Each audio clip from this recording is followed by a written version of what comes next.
Mateo, look at me. Look at me, look at me. Do you see my face? Alam mo yung pinaggagawa sa akin ng gobyerno na yun, ha? Muntik na akong mamatay doon, ha? Hindi ako makatakas-takas kung ano pinaggagawa sa akin noon. Napakalupit noon. Think about yourself. Think about your daughter.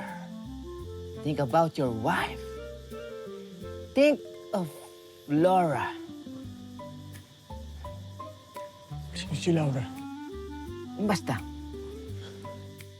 Isipin mo mabuti. Sige. Game. Okay, game ka na. Game. We only have one shot to record this confession of governors, okay? Hindi dapat tayo magkamali dito, okay? Wala itong take 2, take 3, take 4. Dapat take 1 lang. At dapat pulido at walang palya yung pagre-record natin. Understand? Okay. Mateo, sabihin mo sa akin pagka-ready ka na. Ready. Sige, harap mo sa yan. Sige ko dito. Check. Mateo's record. Take 1.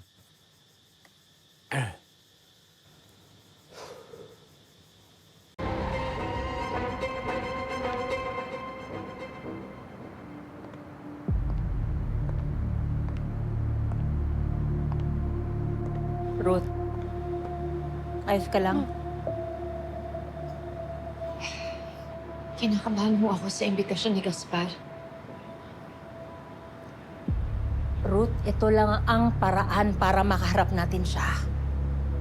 Kailangan nating paunlakan ng imbitasyon ni Gaspar. Pero kasi, Mami... Ruth. Tibayan mo loob mo. Malapit na tayo.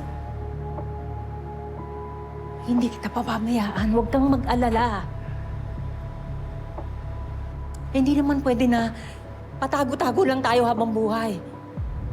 Ruth, kailangan nating harapin to. Malapit na tayo. Ito na yon.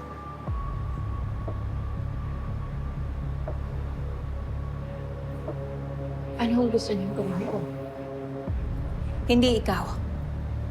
Ako ang haharap kay Gaspar.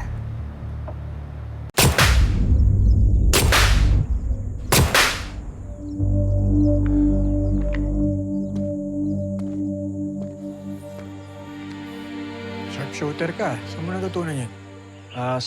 Sa umampon sa akin, si Tatay Solomon. Pinag-combat training niya kasi ako eh.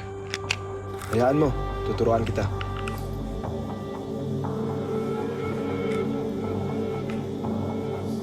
Okay, Sister Becca, this is for you. Kaya ganyan? Blueprint ng mansyon ni Gaspar. Lahat ng sulok, kwartado. Dapat blurred yung nasa top medyo. Yung side. Check sound tayo, check sound, okay? Sound check.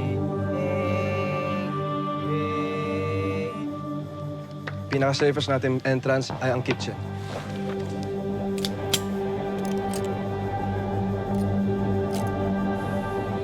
Hello mga kapatid, this is Jem de Guzman of My Best Friend Eman. Gusto mo pa malaman na next na mangyayari? Click mo na rito and subscribe to TV5 YouTube channel.